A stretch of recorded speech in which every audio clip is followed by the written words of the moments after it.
Assalamualaikum warahmatullahi wabarakatuh. Jalan-jalan ke Jakarta, awas bahaya corona menghantui di sana. Semoga Anda tidak bosan dengan saya untuk belajar mendalami sejarah sastra.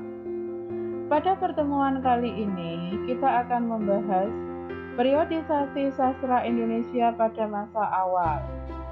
Topik tersebut diklasifikasikan menjadi 5 subtopik, yaitu yang pertama, arti kata modern pada sastra Indonesia. Yang kedua, pengertian sastra Indonesia. Yang ketiga, permulaan sastra Indonesia modern.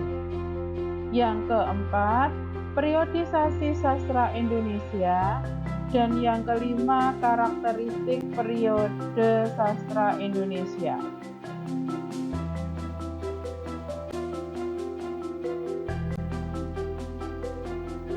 Kita bahas materi pertama, yaitu berkaitan dengan arti kata modern pada sastra Indonesia. Kata modern pada sastra Indonesia modern tidak dipergunakan dalam pertentangan dengan kata klasik. Istilah sastra Indonesia klasik sebagai pertentangan dengan sastra Indonesia modern tidaklah ada. Kata modern dipergunakan sekedar menunjukkan betapa intensifnya pengaruh Barat pada perkembangan dan kehidupan kesusastraan pada masa itu. Sebelum berkembangnya sastra Indonesia modern, kita mengenal sastra Melayu atau sering disebut Melayu klasik atau lama. Hal itu bertujuan untuk membedakannya dengan sastra Melayu modern yang berkembang di Malaysia. Sastra modern adalah sastra yang berkembang setelah adanya pertemuan dengan kebudayaan Barat dan mendapat pengaruhnya setelah tahun 1900-an.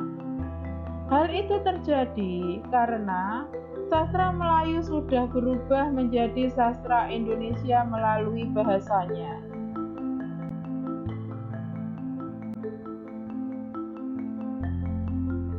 Subtopik yang kedua berkaitan dengan pengertian sastra Indonesia.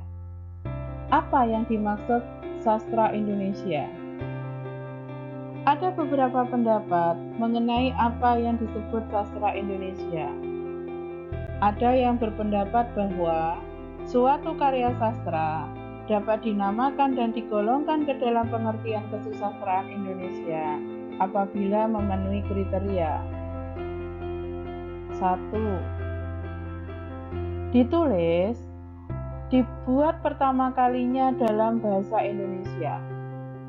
Yang kedua, masalah-masalah yang dikemukakan di dalamnya haruslah masalah-masalah Indonesia.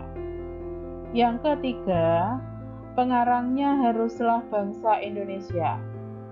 Sumawidakdo 1966 halaman 62. Berdasarkan pendapat di atas, pengertian sastra Indonesia mencakup 3 persyaratan. Yang pertama yaitu bahasanya, yang kedua masalah yang dipersoalkan, dan yang ketiga adalah pengarang. Pada dasarnya, banyak ahli yang cenderung untuk menggabungkan unsur persyaratan yang kedua dan ketiga. Berhubungan dengan hal itu, sastra Indonesia yang dimaksud adalah sastra yang aslinya ditulis dalam bahasa Indonesia, yang isinya memancarkan sikap dan watak bangsa Indonesia. Jadi, unsur persyaratan sastra Indonesia ada 2, yaitu yang pertama, media bahasa yang digunakan menggunakan bahasa Indonesia, dan yang kedua, corak isi karangannya mencerminkan sikap watak bangsa Indonesia dalam memandang suatu masalah.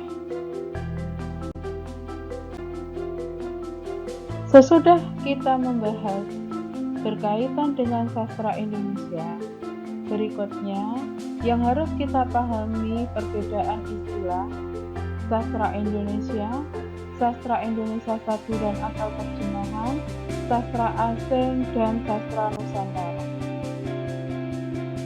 Yang pertama, sastra yang aslinya ditulis dalam bahasa asing atau bahasa daerah di Indonesia, kemudian diterjemahkan atau disadu dalam bahasa Indonesia, maka kita akan menyebutnya sastra apa?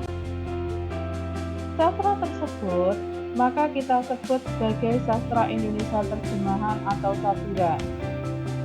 Yang kedua, sastra yang aslinya ditulis dalam bahasa asing, meskipun pengarangnya bangsa Indonesia. Kita menyebutnya sebagai sastra apa?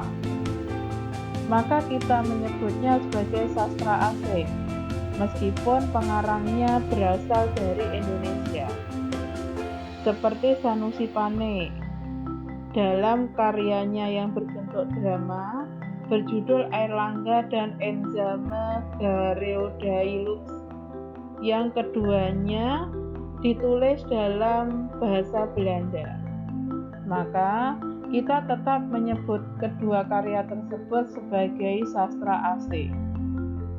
Yang ketiga, sastra yang aslinya ditulis dalam bahasa daerah di Indonesia. Kita menyebutnya sebagai sastra apa? Maka kita menyebutnya sastra daerah atau sastra Nusantara. Hal itu dikarenakan sastra Indonesia mencakup dua pengertian, yaitu sastra Indonesia dan yang kedua sastra Nusantara.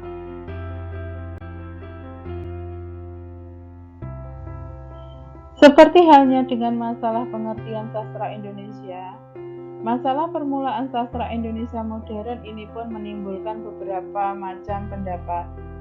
Secara garis besar, diklasifikasikan menjadi 4 macam pendapat, yaitu yang pertama, Slamet Mulyana menjelaskan kelahiran sastra Indonesia dengan rumus sastra X sama dengan negara X.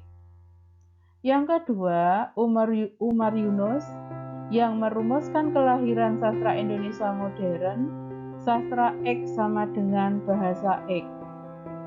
Yang ketiga, Nugroho Notasusanto merumuskan kelahiran sastra Indonesia, sastra X sama dengan bangsa X.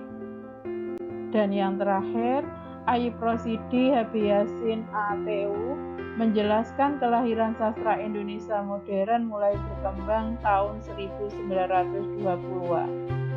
Setelah ini akan dirinci masing-masing pendapat pakar terhadap kelahiran sastra Indonesia modern. Lahirnya sastra Indonesia versi Slamet Mulyana. Slamet Mulyana dalam sebuah artikelnya yang berjudul Kemana Arah Perkembangan Puisi Indonesia berpendapat bahwa sastra Indonesia resmi haruslah dimulai dari tahun 1945. Pengertian tentang sastra Indonesia tidak bisa dipisahkan dari Indonesia sebagai nama suatu negara. Negara Republik Indonesia baru ada sejak diumumkannya Proklamasi Kemerdekaan Republik Indonesia pada tahun 1945. Dan baru pada tahun itu pula lah bahasa Indonesia ditetapkan sebagai bahasa resmi dan dicantumkan pada Undang-Undang Dasar 1945. Sebagai akibat pandangan ini, ia pun menganggap bahwa semua hasil sastra sebelum tahun 1945 haruslah dipandang sebagai sastra daerah. Novel Siti Nurbaya, Salah Asuhan, kumpulan puisi permenungan dan drama Bebasari, dan bahkan hasil-hasil sastra Pujangga Baru semuanya dianggap sastra daerah, yaitu sastra Melayu. Banyak orang yang merasa keberatan karena sastra sebagai aspek kebudayaan tidak selamanya sejalan dengan politik. Peristiwa-peristiwa kenegaraan tidak selalu bersamaan dengan kehidupan kebangsaan suatu bangsa, dan demikian pula sebaliknya. Sastra suatu bangsa tidak mesti dimulai dari saat bangsa itu memperoleh kemerdekaannya. Di samping itu, tampaknya Slamet Mulyana mencampur adukkan pengertian bahasa Indonesia sebagai bahasa resmi dan bahasa Indonesia sebagai bahasa nasional, dan kemudian mengaitkan kehidupan sastra Indonesia dengan saat ditetapkannya bahasa Indonesia sebagai bahasa resmi. Padahal kenyataannya, bahasa Indonesia sebagai bahasa nasional sudah berkembang sebelum proklamasi kemerdekaan.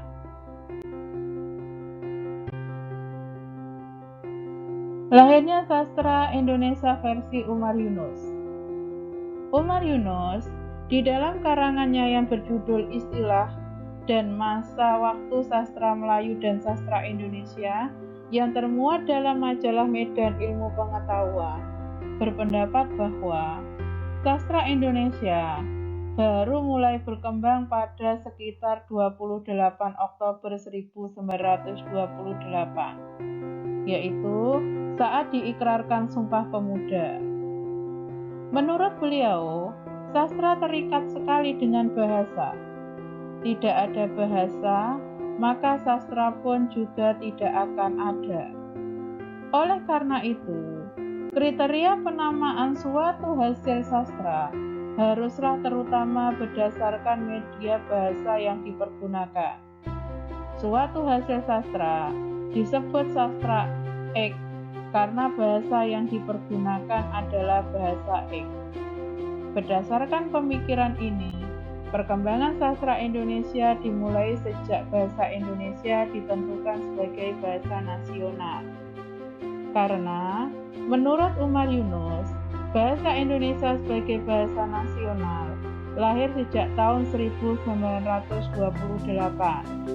Maka perkembangan sastra Indonesia harus dimulai sejak tahun 1928. Yang dapat maju atau mundur sedikit dari tahun tersebut asal disertai dengan suatu tanggung jawab.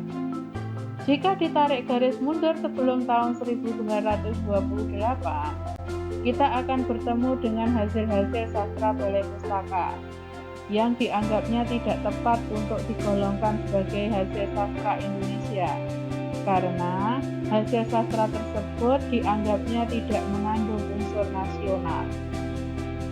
Sebaliknya, jika ditarik garis maju sesudah tahun 1928, kita akan bertemu dengan hasil sastra pujangga baru.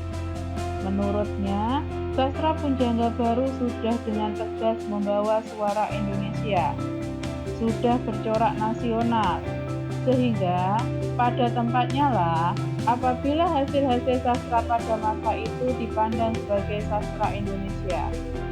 Dengan keterangan itu, kemudian ia menyimpulkan bahwa sastra Indonesia baru berkembang sekitar tahun 1928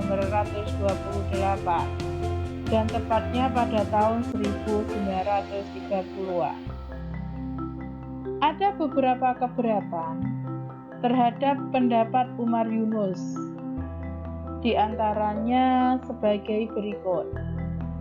Yang pertama, dalam kenyataannya, hubungan antara sastra dengan bahasa tidaklah selalu bersifat mutlak. Banyak sastra dari luar negara yang ditulis dalam bahasa yang sama, misalkan bahasa Inggris untuk sastra Amerika, Inggris, Australia, dan sebagainya. Yang kedua, perkembangan sastra sebelum tahun 1928 tidak terbatas hanya pada kegiatan dan hasil-hasil balai pustaka. Banyak pengarang di luar balai pustaka yang menulis kala itu, misalkan Muhammad Yamin, Sanusi Pane, Rustam Effendi, dan lain-lain. Yang ketiga, Andai kata Balai Pustaka merupakan satu-satunya badan yang berperan dalam perkembangan sastra pada masa itu, dapat kita ajukan persoalan. Apakah tidak ada satupun karya Balai Pustaka yang bercorak nasional, meski secara tersirat atau samar-samar?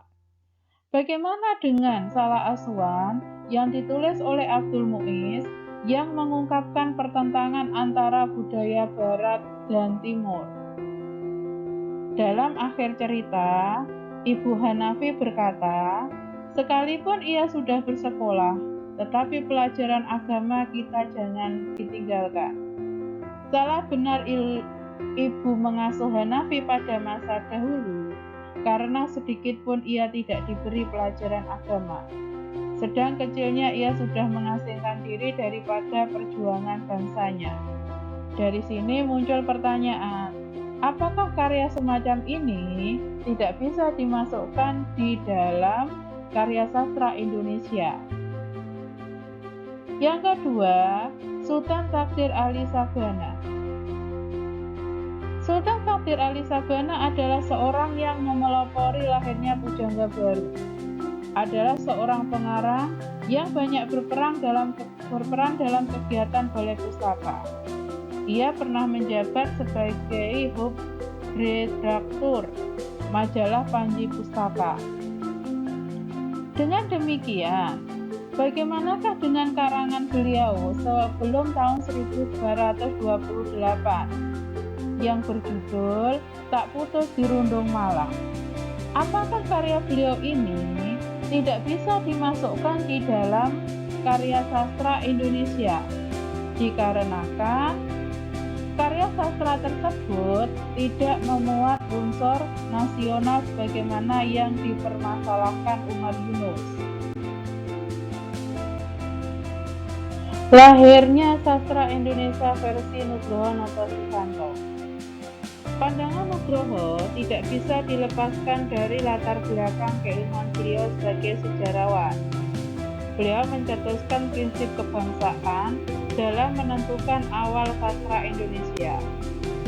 Berbicara tentang sastra Indonesia bukan berarti berbicara tentang bahasa Indonesia, melainkan tentang sastra nasional Indonesia. Dengan demikian, prinsip sastra Indonesia adalah prinsip kebangsaan. Kapankah kesadaran kebangsaan Indonesia mulai bangkit? Karena kita menetapkan 20 Mei 1908 sebagai Hari Kebangkitan Nasional, berarti bahwa setiap kegiatan bangsa Indonesia sejak itu sudah didorong aspirasi nasional.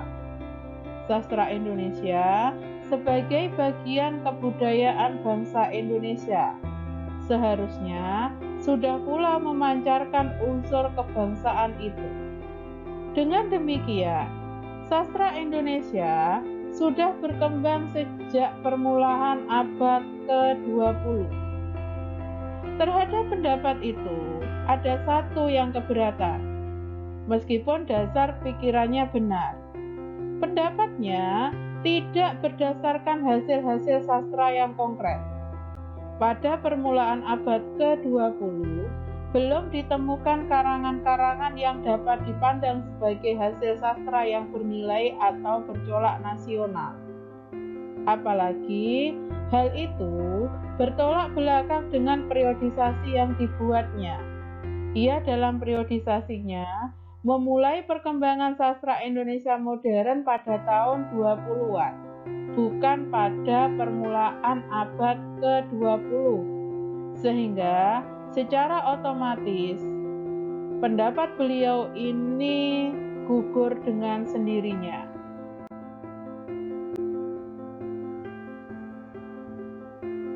Lahirnya sastra Indonesia versi Ayub Rosidi, Habib Yasin, dan AATU.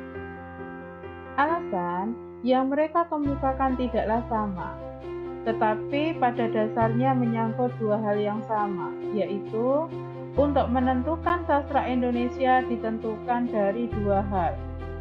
Yang pertama, media yang digunakan. Meskipun bahasa Indonesia secara formal diakui sebagai bahasa persatuan pada tahun 1928, realitasnya bahasa tersebut pasti sudah berkembang pada tahun-tahun sebelumnya. Tahun 1928 hanyalah tahun sekadar peresmiannya saja menjadi bahasa nasional.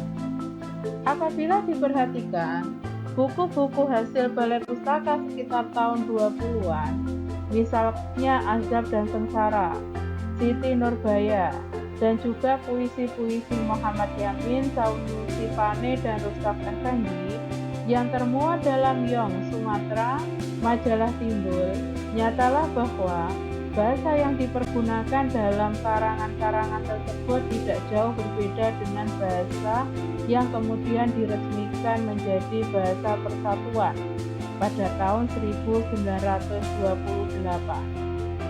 Yang kedua, corak isi yang terdapat di dalamnya. Corak isi karya sastra sudah mencerminkan sikap watak bangsa Indonesia, artinya mengandung unsur kebangsaan. Misalnya kalau dicermati, karya-karya sastrawan di luar balai pustaka menampilkan tema kebangsaan yang kuat, seperti Tanah Air karya Muhammad Yamin yang mengambil tema kecintaannya pada tanah air dan bangsanya yang pada waktu itu masih terbelenggu penjajahan. Berdasarkan beberapa pandangan yang sudah disebutkan, dapat ditentukan bahwa awal lahirnya sastra Indonesia yang paling tepat dan sesuai jika dilihat dari lahirnya karya-karya yang ada pada periode 1920-an. Hal itu dijadikan sebagai sandaran, sebagai dasar untuk menetapkan bahwa sastra Indonesia modern mulai berkembang sekitar tahun 1920-an. Periodisasi sastra Indonesia.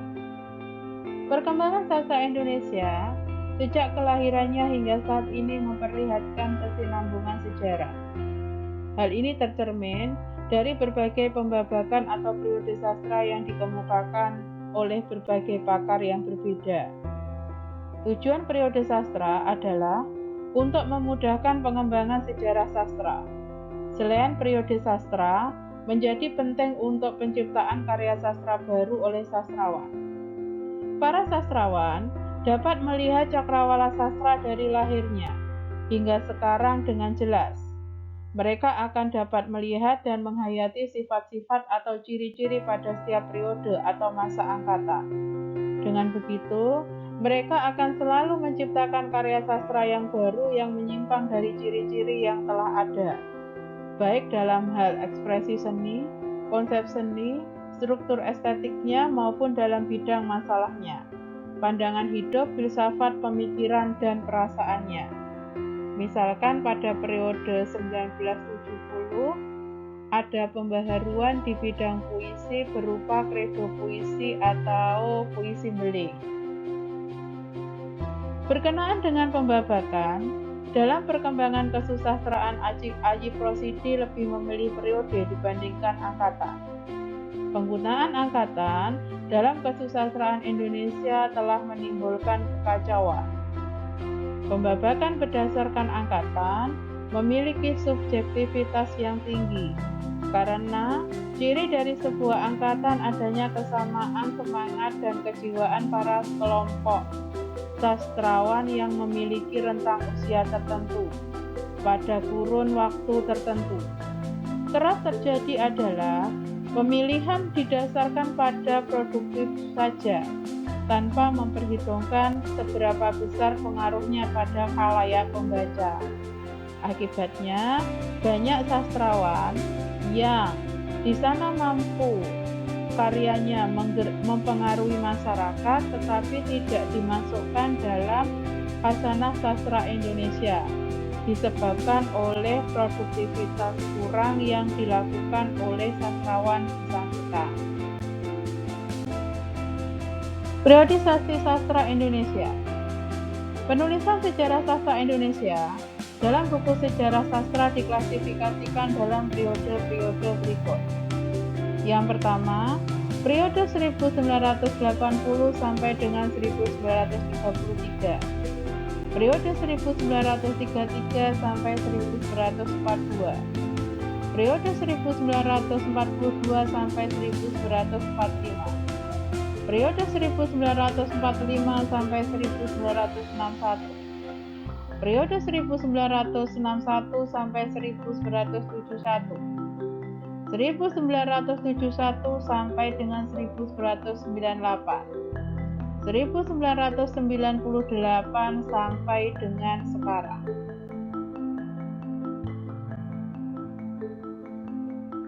Karakteristik periode sastra Indonesia. Yang pertama, periode 1950 sampai dengan 1933. Karya sastra yang banyak ditulis berbentuk roman, berarah lurus, gaya bahasanya klise, dan menggunakan peribahasa, tetapi menggunakan bahasa percakapan sehari-hari. Banyak digresi, bercorak romantis dan didaktis. Roman-roman mempersoalkan adat, terutama masalah kawin paksa, permaduan, pertentangan kaum tua mempertahankan adat dengan kaum muda yang menginginkan kemajuan sesuai dengan kehidupan modern. Yang kedua, periode 1933 sampai dengan 1942. Karakteristiknya, karya sastra yang ditulis adalah puisi, selain drama, cerpen, roman yang beraliran romantik, puisi jenis baru dan soneta. Puisi-puisi tersebut menggunakan kata-kata nan indah, bahasa perbandingan, gaya sajaknya diafan dan polos, rima merupakan sarana kepuitisan. Untuk karangan prosa, ditulis menggunakan watak bulat, teknik perwatakan tidak analitis langsung, alurnya erat karena ada digresi, mempersoalkan kehidupan masyarakat kota seperti emansipasi, pemilihan pekerjaan, diwarnai idealisme, cita-cita kebangsaan, serta bersifat didaktif.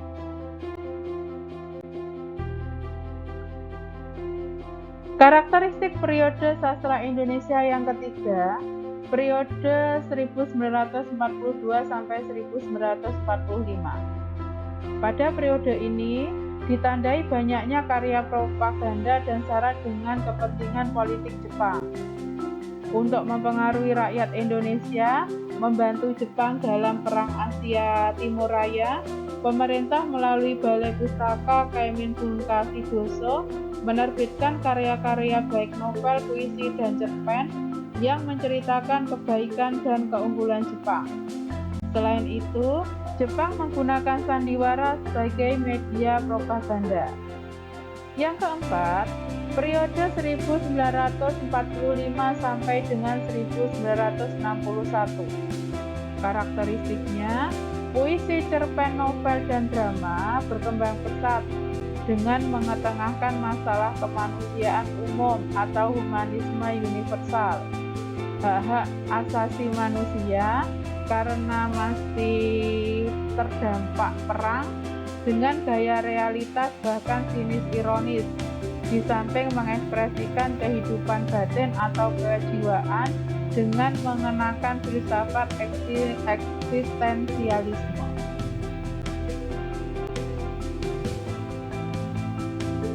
Karakteristik sastra periode 1971 sampai 1998.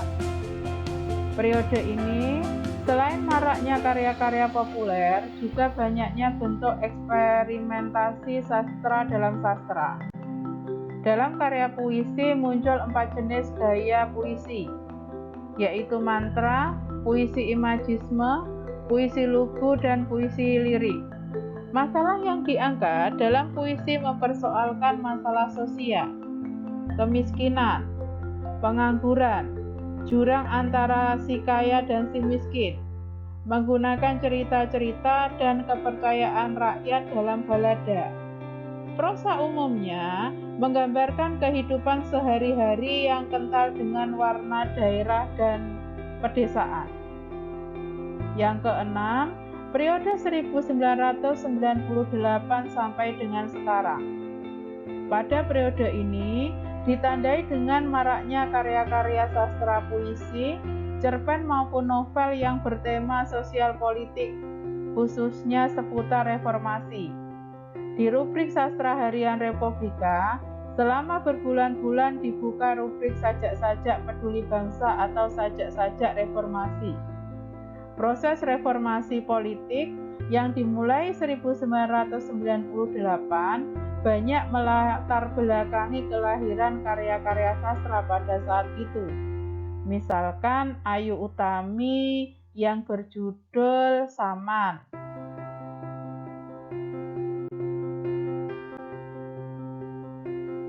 Surabaya, kota metropolitan yang modern, kota terbesar kedua di Indonesia. Demikianlah materi kelahiran sastra Indonesia modern. Semoga menambah cakrawala pengetahuan Anda. Demikian, mohon maaf atas segala kekurangan. Terima kasih. Wassalamualaikum warahmatullahi wabarakatuh.